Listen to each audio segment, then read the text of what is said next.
All right, today we're diving into something really fascinating. It's a theory from our source material that suggests a collection of mysterious ancient symbols might just be the key to unlocking a lost primordial language and maybe even a whole new way of looking at the Bible itself. I mean, that poses a huge question, right? Could these ancient characters actually rewrite biblical history as we know it? We're going to dig into the claims from our sources and see just where this wild idea takes us. So the core idea here, according to the source material, is that these aren't just random doodles. Nope.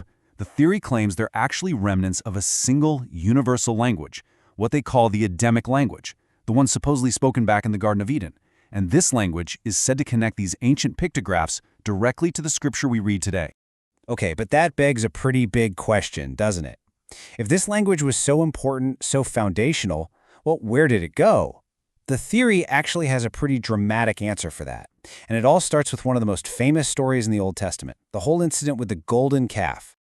And this is where the source material frames this story in a really unique way. It's not just about a golden statue and idolatry. No, this theory claims it was a full-blown conflict over the form of writing itself.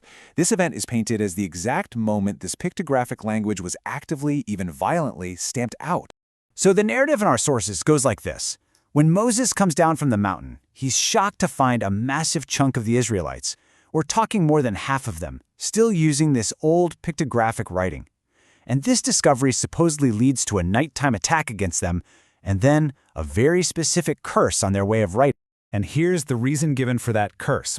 The text alleges that Moses declared their writing was filled with idolatry and, get this, images of flying objects.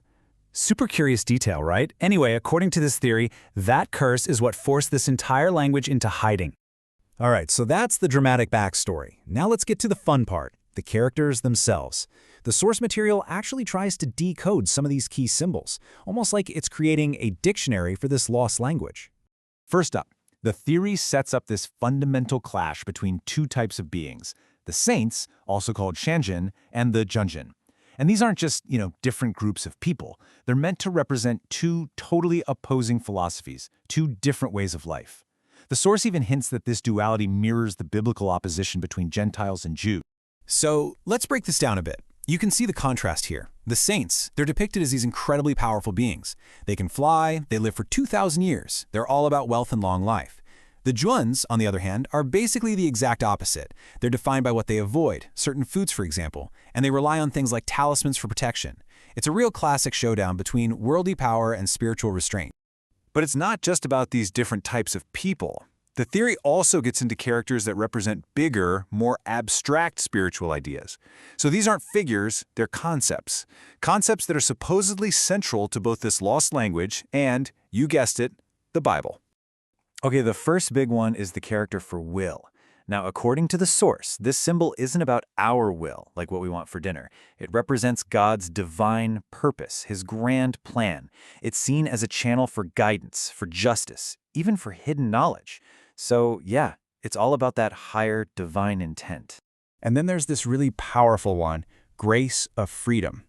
This character is all about spiritual liberation.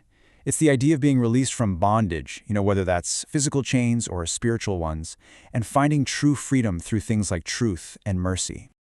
Okay, so we've got the characters and what they supposedly mean. But now we get to the really crucial part of this whole theory, how they connect these symbols back to actual verses in the Bible, claiming to unlock brand new interpretations. Let's take that will character first. The theory basically says that when you're reading a Bible verse that talks about God's plan or his purpose, you should try to mentally overlay the deeper meaning of this ancient character onto it. The idea is that it adds this whole new layer of understanding. A perfect example they use is Jeremiah 29:11, a verse a lot of people know. The source material points to this as a classic case of the will character in action. So when it says, "For I know the plans I have for you," those plans aren't just casual intentions. They're seen as the full expression of that divine, guiding purpose that the ancient character symbolizes. And it's not just that one verse either. The source links this will character to a whole bunch of other scriptures. Verses about divine purpose, guidance, wisdom, justice. They're all said to be lit up in a new way when you look at them through the lens of this one ancient symbol. And they do the exact same thing with the grace of freedom character. The theory connects this symbol to all those biblical passages that talk about liberation, being set free, and the kind of freedom you find in spiritual truth. One of their key examples here is Galatians 5:1. It is for freedom that Christ has set us free. This verse is seen as a direct hit, a perfect expression of the grace of freedom concept. The idea is that the freedom it's talking about isn't just political, it's that deep, spiritual liberation from bondage that the ancient character supposedly represents. And just like before, they expand the connections from there. That famous line from 2 Corinthians, where the Spirit of the Lord is, there is freedom, or from John, the truth will set you free. Yep, they say those are also interpreted through the lens of this one single symbol for liberation. Okay, so let's pull back and look at the big picture. What does all of this add up to?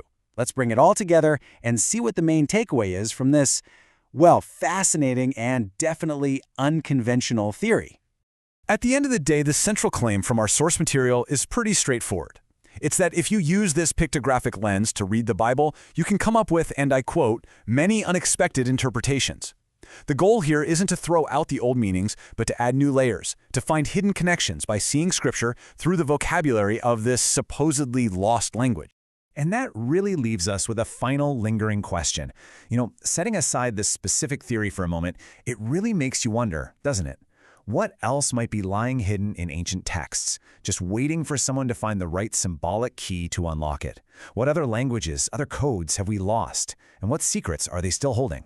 Something to think about. Thanks for tuning in.